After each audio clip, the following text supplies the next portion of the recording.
За Дархуул аймгийн иргэдийн төлөөлөгчдийн хурлын 9 дахь удаагийн сонгуулийн ээлжид бас 2 дугаар хуралдаан хуралдаж байна. За төлөөлөгчдийн эрс зул 92.5%-тай байна.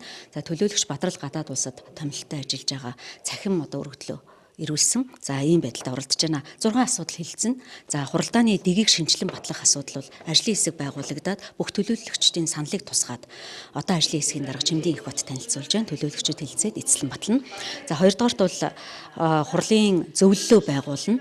3 дугаарт нь хороодыг шинжилэн байгуулад үйл ажиллагааны журмаа шинжилэн батлахаар байгаа.